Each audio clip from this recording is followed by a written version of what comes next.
Você já pensou assim, cara, eu quero que a teologia se exploda, porque tem molinismo, arminianismo, calvinismo, pré-tribulacionismo, pós-tribulacionismo, e todos têm uma argumentação bíblica para defender sua teoria, né? Ou você já pensou assim, aqui se exploda isso. Eu vou construir uma teologia à la carte. Eu vou pegar o que me convém nessa linha teológica, o que me convém naquela outra, e vou criar uma linha própria, sei lá, né?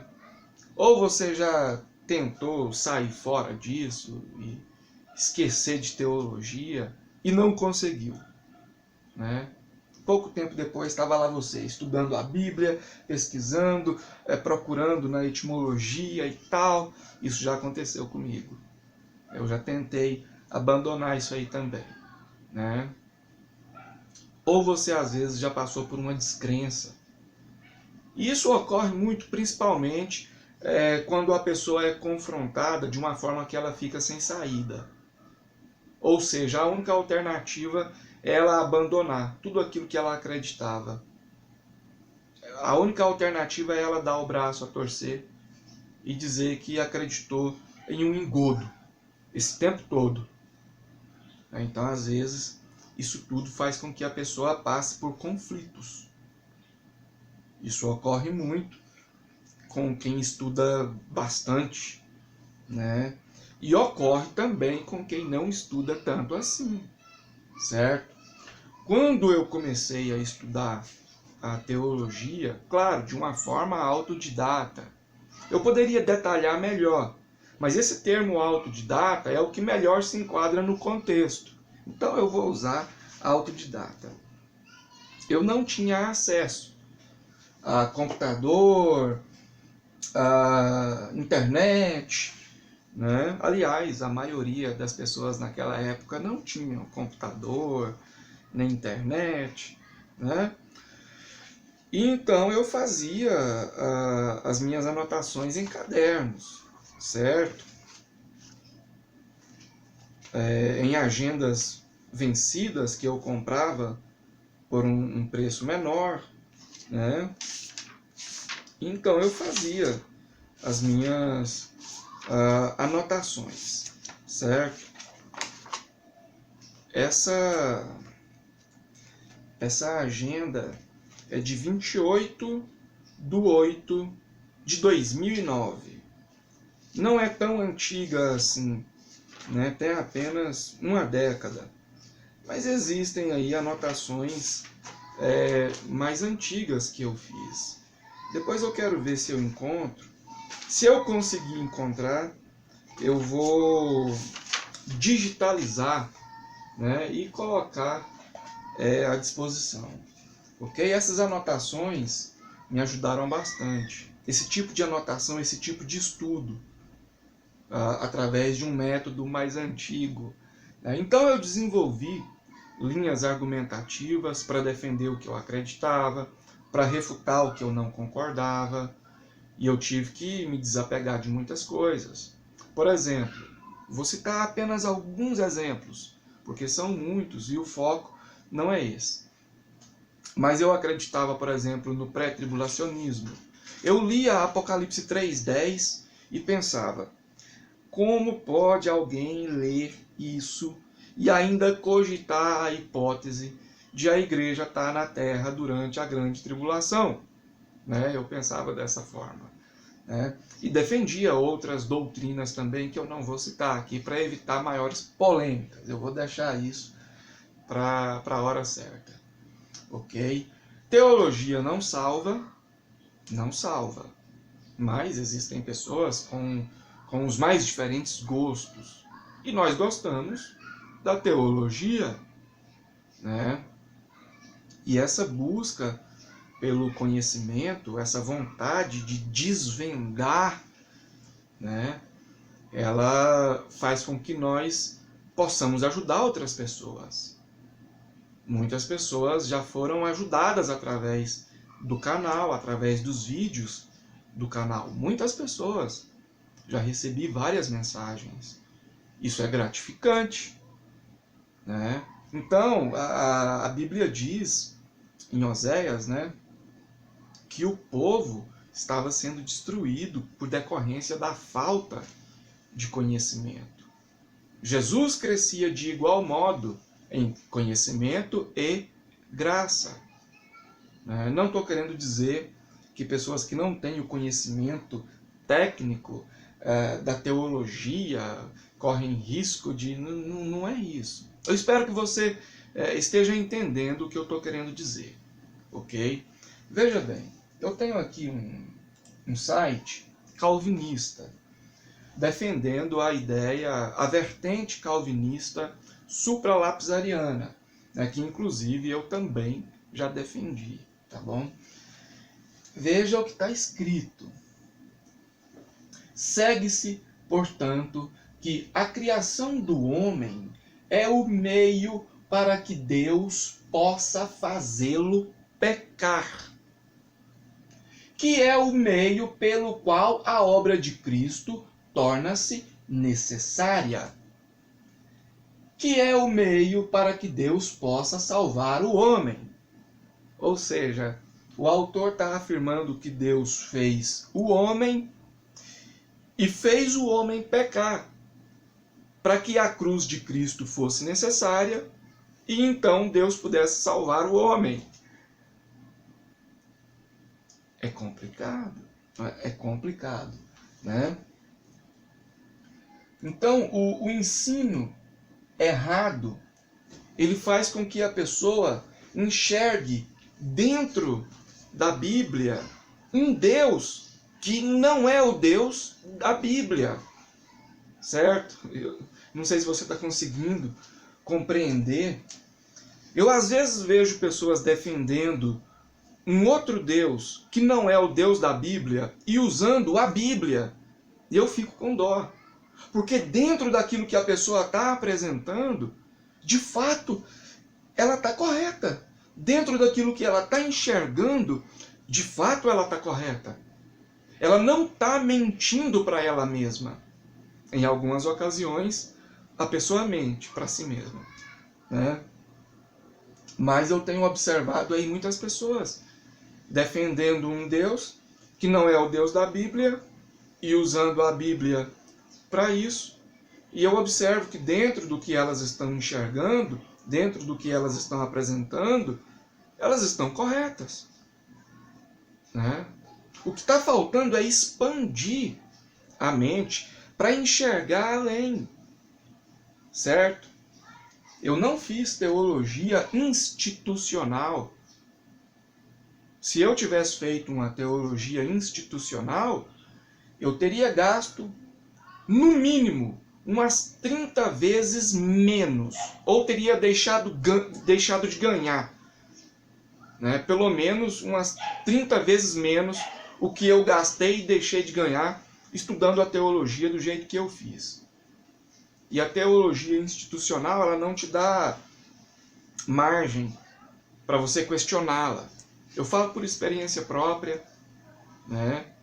Eu já tentei fazer um curso institucional. Na época, eu questionei lá um ensino que estava claramente errado e eu fui taxado de problemático, de louco. Eu saí fora, né? Eu saí fora, porque não ia servir para mim e só ia me gerar dor de cabeça, certo? Mas, voltando aqui ao assunto.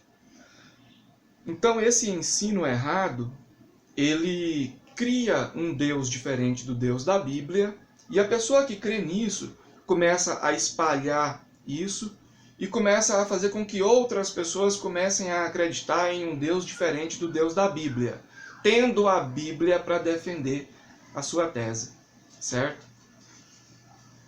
Olha, eu sei que é difícil desapegar de doutrinas que a gente já defendeu, né? Eu sei. Imagine uma instituição, eu vou usar calvinista porque eu já usei o exemplo do site, imagine uma faculdade calvinista.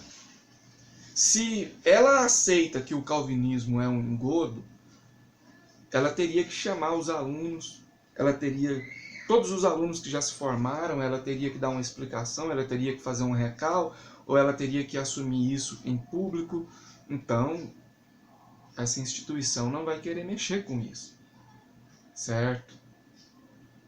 Da mesma forma, uma instituição dispensacionalista, ou sei lá, universalista, enfim, né? Eu estou usando exemplos, né? Eu vi um amigo, acho que foi antes de ontem, defendendo a tese calvinista dele no Facebook, e ele postou lá Romanos 9, óbvio, né? Romanos 9, né? E da forma que ele postou, ele está correto, ele não está mentindo para ele. Não está. O que faltou, olha, até essas bíblias aqui, tem aqui no rodapé, né, as referências. O que faltou para ele foi analisar versículo por versículo, dentro do conjunto do contexto, né, voltando lá na referência original, no contexto original da referência, analisar versículo por versículo, a etimologia, a ligação das lógicas, porque uma não pode confrontar a outra. Porque se o que ele apresentou em Romanos 9 for correto, então Paulo entrou em contradição em Romanos 10. E se o que ele apresentou em Romanos 9 for correto, Paulo entrou em uma contradição super, hiper, mega maior ainda em Romanos 11. Então é preciso, sabe, fazer essa amarração. Mas da forma que ele apresentou, ele está correto. Ele está defendendo algo que de fato ele está enxergando lógica na Bíblia. E a instituição, eu não quero generalizar porque eu não conheço todas. Ela não dá essa margem para a pessoa falar assim, olha, isso aqui está errado, vamos refazer, pô. A gente está ensinando errado. E pessoas estão crendo em um Deus que não é o Deus da Bíblia, embora estejam usando a Bíblia para isso. Então, é complicado, entende? Essa aqui é uma aula do curso que eu estou ministrando, né? É um curso de teologia não denominacional. Enfim, daqui um pouco eu falo a respeito do curso. Essa aqui é uma apostila, né? Cada aula tem uma apostila, 2 questionários e uma videoaula. Cada aula. Essa apostila aqui ficou com 55 páginas.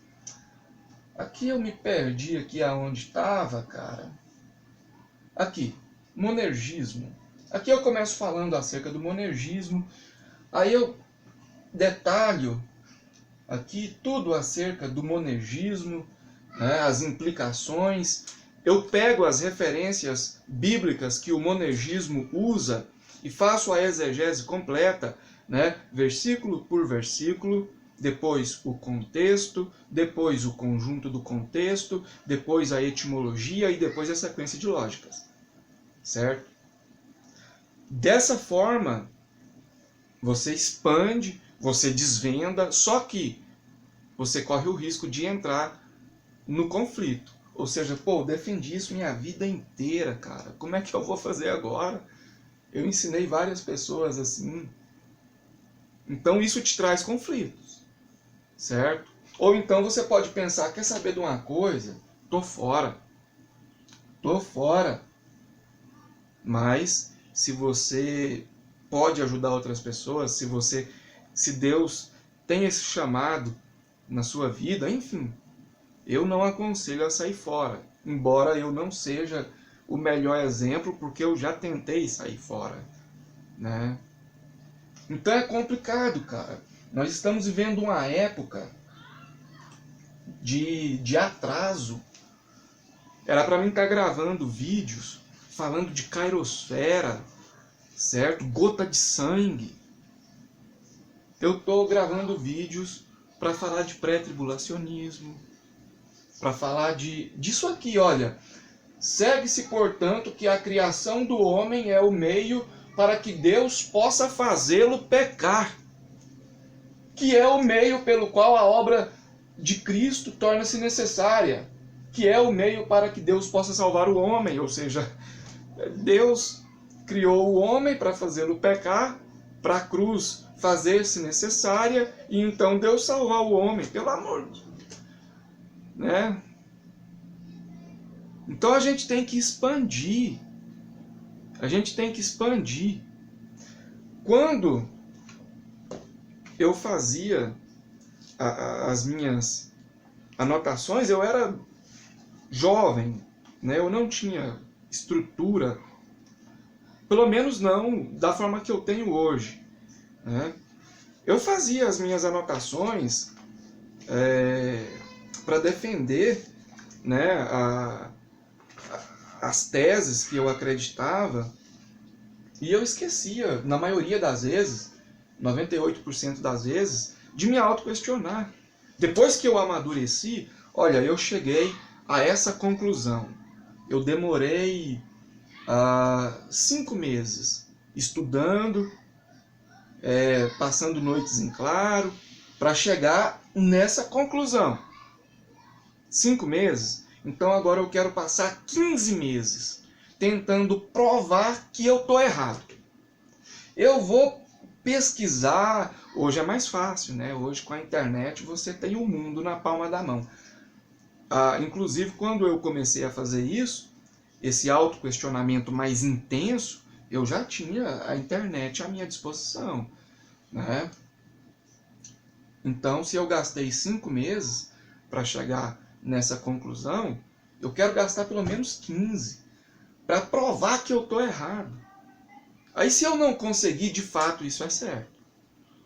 Mas vira e mexe, eu estou fazendo uma reciclagem daquilo que eu acredito, daquilo que eu defendo, daquilo que eu ensino, porque eu estou ministrando um curso de teologia para muitos alunos, no Brasil, até para fora do Brasil. Nós temos alunos na Itália, nos Estados Unidos, Alemanha, enfim. Então, são almas, certo? É preciso ter um cuidado. E é preciso ter essa flexibilidade. Olha, vamos fazer um recal na aula X, certo? Porque essa vírgula ou aquele ponto de vista não ficou tão claro assim. Vamos, né? Então, você que tá... Nós já estamos aí com 17 minutos, cara. Você que às vezes passa, ou que está passando por esse tipo de conflito, não pule fora, não abandone o barco, certo? Nós precisamos ajudar a passar esse conhecimento. Eu sei que é difícil. Eu começo cedo aqui a produzir conteúdo, a pesquisar, a estudar, e vou até de madrugada, literalmente, certo? Eu almoço e janto aqui em cima do computador, em cima da Bíblia, em cima de livros, e às vezes dá essa vontade de jogar tudo pro alto, né? Eu não sei se eu fui o primeiro a desenvolver essa teologia não denominacional, ou a dar uma ênfase nisso, né? E algumas pessoas pensam, a teologia não denominacional é para ir contra a denominação. Não, não é isso. Eu não vou detalhar porque nós já estamos aí com 18 minutos. Eu quero encerrar o vídeo.